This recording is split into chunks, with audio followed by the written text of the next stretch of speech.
I've been, you're finally admitting I'm the best man.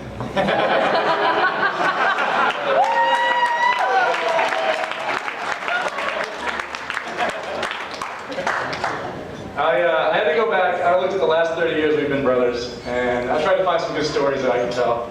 Not too many. None of them were appropriate for this wedding. But constantly, as I look back at the years, I saw numerous examples of how you would look up to me as the older brother. You really admired me. And all I wanted to do was get away from you. I would lock myself into my bedroom, and you would spend the next 30 minutes trying to break into my bedroom, either ramming yourself to the door, trying to pick that lock, or even going through the secret passage we have between our two closets, which I had to have nailed shut because of you. And eventually you would actually break in sometimes, and it would end up in a big fight. We'd be wrestling on the floor. And I got too dangerous, except for that one time that I picked you up and put you through the wall. No, I put you through the wall. I'm telling the story?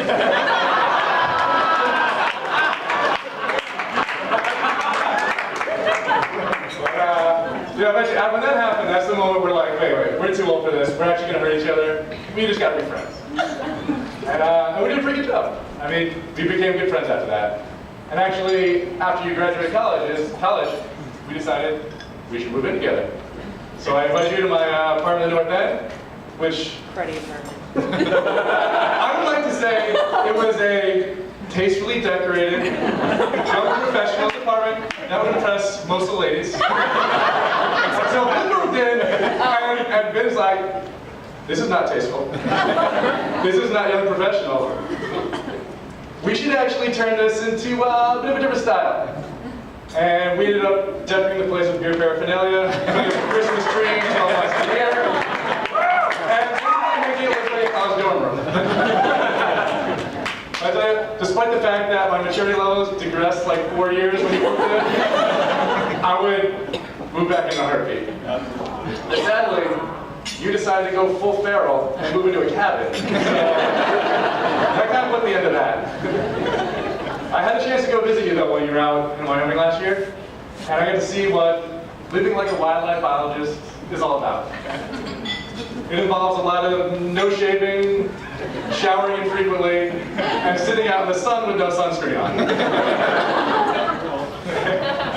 I found out being a wildlife biologist is a perfect excuse for everything you don't want to do. I show up.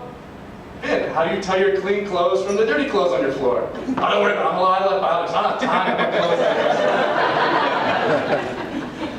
on. Or even earlier today. Ben, what do you mean you don't know how to tie a tie for your own wedding? I'm a wildlife biologist, we don't tie ties. It looks fine now that I did it for you.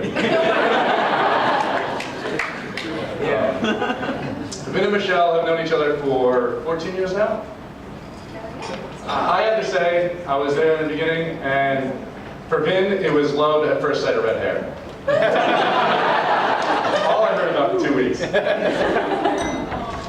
And truth be told, they've only dated for 6 years of those. It was on and off again, which I think was appropriate. Every time they broke up. It wouldn't be long though before Ben was trying to find ways to get back with Michelle. And he would come up with some pretty creative things.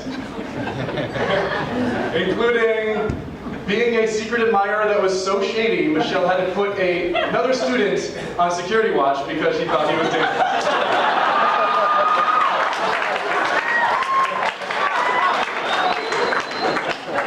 Or dressing up in a full gorilla suit and bringing a love offering of fried chicken. And his latest tactic was feigning an interest in wildlife biology to appeal to the veterinarian Michelle.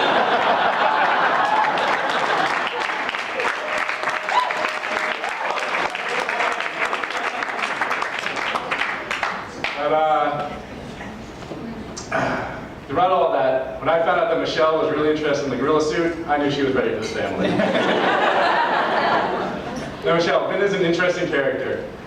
He's got some unorthodox ways of doing things, as you can tell by the way he got you back. But every time I get in the car with him, we just get these long, deep conversations.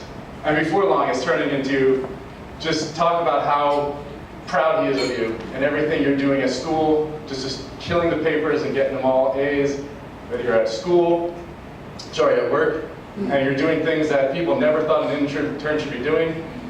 Or telling me stories about how you nearly saved some hemorrhaging cow from destroying thousands of dollars of equipment as it tore through your lab. Nearly.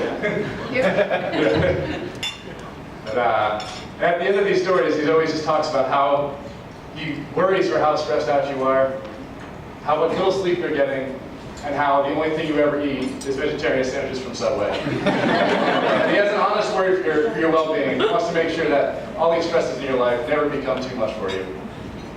I know that now that you guys are married, Ben's going to take care of you for the rest of your lives.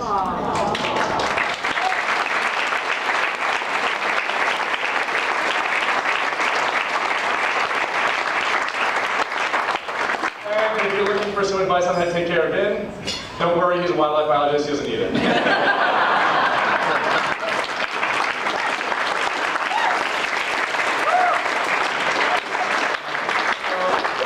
guess I'm going to do a toast because there's one after me and not that. So I don't have one, so let's pretend I do. So I have a toast to the backwoods wildlife biologist who lives in a cabin.